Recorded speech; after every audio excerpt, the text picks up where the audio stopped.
previously on Survivor. Well, actually no, this week we were not given a previously on Survivor segment and instead jumped right into the action from returning to camp after the live tribal council with Tiffany being voted out. After a very chaotic tribal, it only made sense that there was going to be tons of chaos back at camp between Shannon and DeShawn, as their personalities are constantly battling with each other. If you're in the majority, then chaos is really bad for you, but if you're the underdog in Survivor, chaos is always a good thing. Chaos doesn't help the people in power. Chaos helps the bottom people. Don't worry, we're going to be diving into this awesome episode of Survivor and discussing all things beef stew, keeping promises, extra votes, fun challenges, questionable production decisions, and how players could have done things way better. So make sure to stay watching until the very end so you don't miss any of it. If you're brand new to the channel, be sure to subscribe to get everything Survivor, as I'll be doing Survivor breakdown videos all season long, as well as delivering other Survivor content. We are almost at 1,000 subscribers and it would be amazing if you help make that happen. Watch out for spoilers for everything during the episode if you haven't seen it yet. I'll number all these things as we go through it to stay organized, starting with the calm before the storm. Number 20. Shannon and DeShawn attempt to mend fences with each other as they still need to work together. But in my mind, I see this as a front because it has become very obvious that every single time they try to work together, fireworks start to happen immediately. Mark my words, this is going to be the beginning of the end for this majority alliance. Number 19. Evie and DeShawn have such a unique relationship in the game that I think it is incredibly important to highlight right here. They started out in episode 2 going on an adventure together, only to never see each other again until the merge. And although it appears that they're friendly, they've never been able to work together. But nevertheless, they promise to each other right here, right now, that they'll never vote for each other.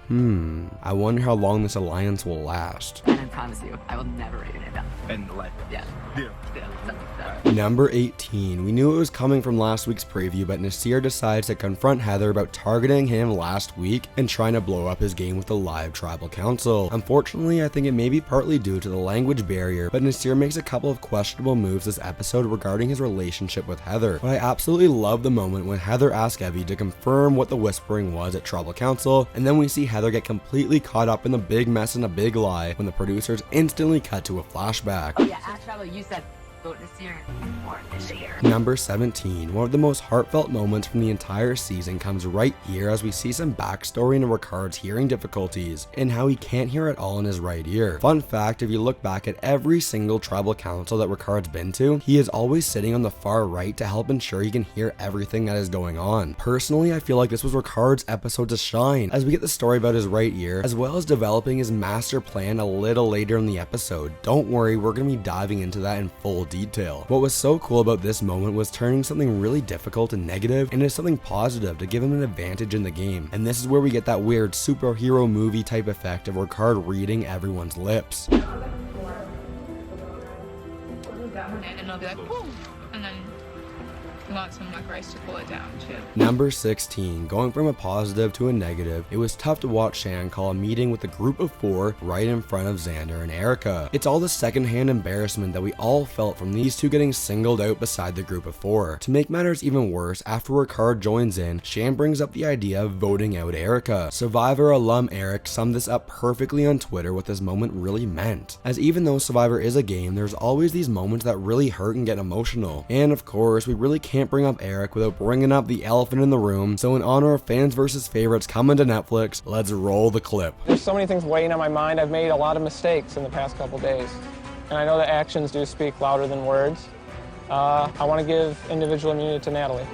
Number 15. Drop the 4 and leave the 1 because this is Survivor Season 41, and this episode wouldn't be complete without some big twists taking place. The twist obviously being the players randomly divided into 2 groups where there'll be an immunity winner from both groups. But the cherry on top is that both groups will be going to tribal council and voting someone out of the game separately. Apparently whoever wins also gets an undersold beef stew as well. Ultimately, the yellow group consisted of Erika, Shan, Ricard, Naseer, and Heather, and the blue group consisted of DeShawn, Evie, Liana, Xander, and Danny. Number 14. If you've watched my video since day 1 and watched my David vs. Goliath retrospective, then you would know this is one of my favorite immunity challenges. So I was insanely pumped to see it back right here. But with some behind the scenes info, we now know the reason the challenge lasted so long in David vs. Goliath is because they didn't need to keep their backs on the plank. All in all, Erika saved herself, Liana hates Xander's face, and at the very last minute, the music tricked us in who was going to win.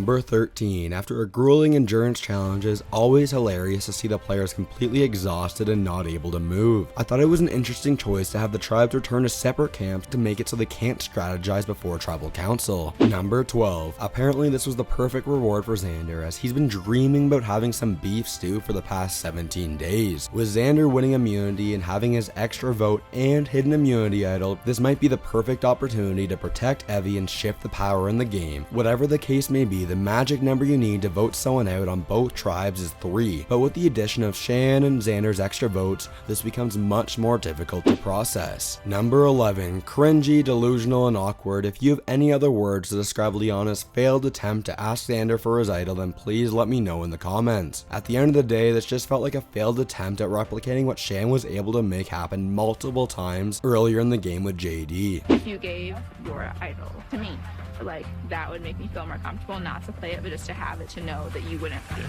You would do that.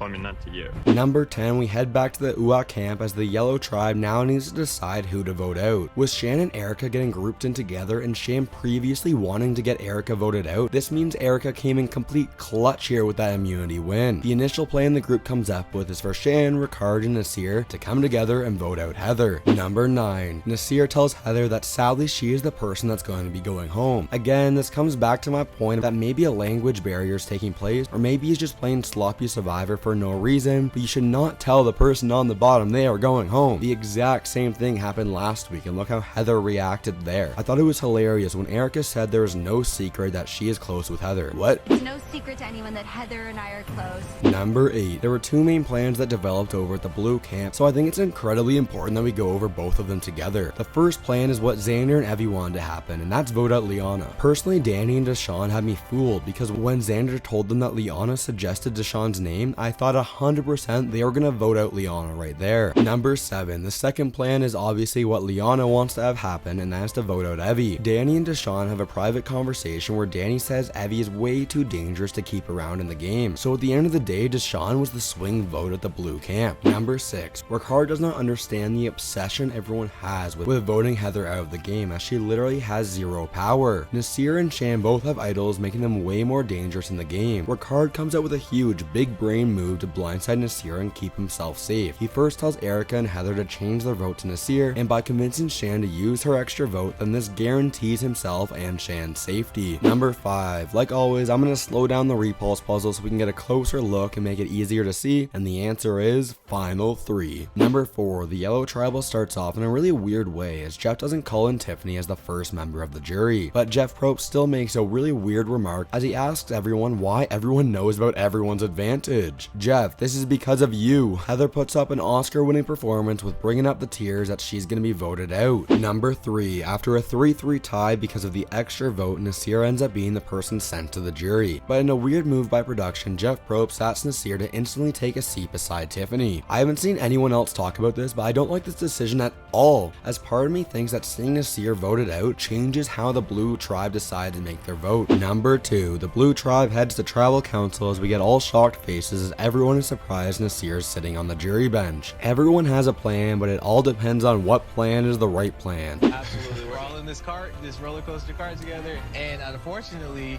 in this scenario, somebody's going to die. Number 1. I can see the argument that Xander shouldn't have used his hidden immunity idol on Evie because he wants to save it for himself later on in the game, but this guy really should have used his extra vote, and I'm going to prove it to you right now, and I guarantee this is going to blow your mind. Evie gets 3 votes from Danny, DeShawn, and Liana. Liana gets 2 votes from Xander and Evie. If Xander uses extra vote, this becomes a 3-3 tie. On a revote, Liana and Evie do not vote. Danny and DeShawn vote for Evie. With the extra vote, Xander votes for Liana twice. The rules of Survivor state that Evie and Liana become immune. Xander is already immune with the necklace, meaning that Danny and DeShawn will be drawing rocks for who gets voted out. But sadly, this doesn't happen, and instead, Evie gets voted out. If you want to see more Survivor action, click right here to see my video on how Sari changed Survivor.